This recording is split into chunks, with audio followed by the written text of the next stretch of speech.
Mereka begitu imut dan setiap orang tua dipenuhi kegelisahan akan merusaknya.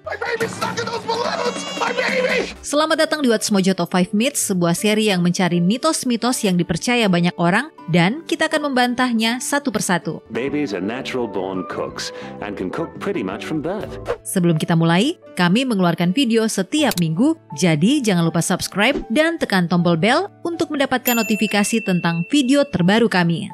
Dalam episode hari ini, kita akan menghitung mundur 5 mitos tentang bayi yang membuat kita ingin mencubit pipinya. I have a very important nap to get to, so let's make this quick.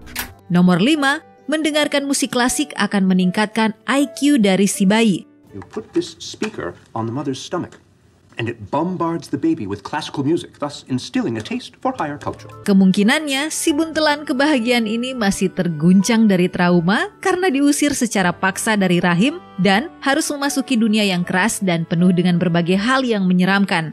Akan ada banyak waktu untuk mengajari anakmu tentang seni dan mengembangkan kemampuan yang hebat untuk menjamin dia bisa diterima di playgroup terbaik di kotamu, tapi sebelum itu fokuslah untuk membahagiakannya. Kalau musik klasik membuat bayimu tenang, maka berikanlah alunan Chopin itu. Tapi belum ada penelitian yang memberikan bukti pasti mengenai musik klasik dan tingkat kecerdasan si bayi.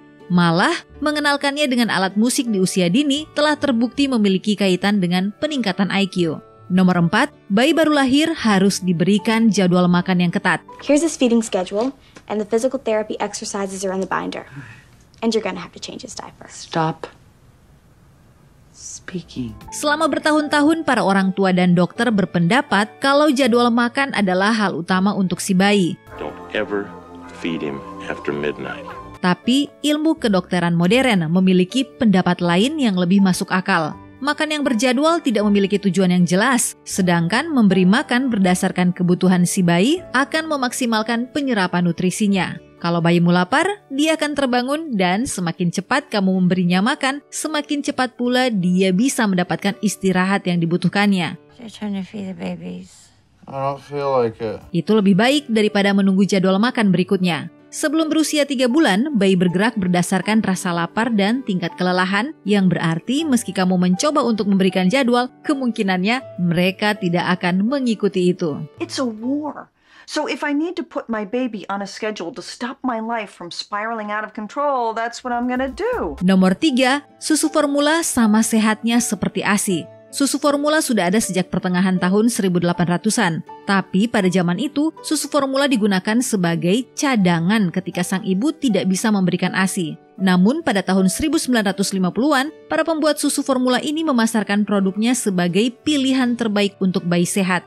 Dokter yang masih kurang paham tentang seberapa pentingnya ASI untuk perkembangan anak mendukung itu. All I drank when I was a baby was chocolate milk. Yang sekarang kita tahu adalah selain vitamin dan nutrisi penting yang dikandung oleh ASI atau susu formula, ASI juga membantu mencegah penyakit dengan substansi yang meningkatkan imun, mengurangi resiko alergi pada bayi, dan bisa mengurangi resiko sindrom kematian bayi mendadak secara signifikan. Kita tidak menyalahkan pada ibu yang sibuk dan tidak punya pilihan lain selain memberi susu formula.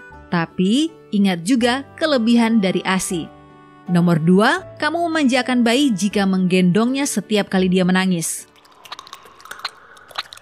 Ini adalah argumen yang pernah didengar semua orang. Bayimu harus belajar untuk menenangkan diri sendiri. She was self-soothing. The system was working. Tidak. Anak balita mungkin harus mempelajari itu. Tapi ketika bayi baru lahir menangis, dia memberi signal kalau dia membutuhkan perhatianmu. Nyatanya, berinteraksi dengan bayi ketika dia menangis akan membentuk rasa kepercayaan yang krusial, perhatian, dan kedekatan antara kamu dan anakmu. Bayi memiliki kebutuhan dasar, kebutuhan yang tidak bisa mereka lakukan sendiri. Baik itu lapar, lelah, kembung, tidak nyaman, atau hanya ingin disayang-sayang. Tidak memberikan perhatian kepadanya tidak akan memberimu apapun. Bayi baru lahir belum mengerti dimanja, jadi tidak perlu khawatir. I'm a baby, I have no money. You owe us $200. Nomor 1, bayi harus tidur dengan posisi perut di bawah.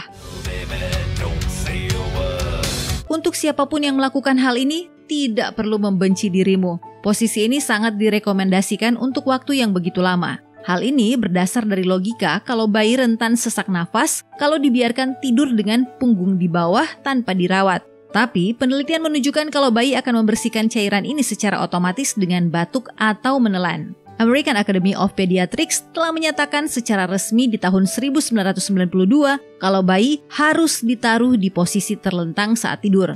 Sejak kampanye Back to Sleep diluncurkan pada tahun 1994, sindrom kematian bayi mendadak telah berkurang sebanyak 50%. I'll read you one very last book if you swear you'll go to sleep.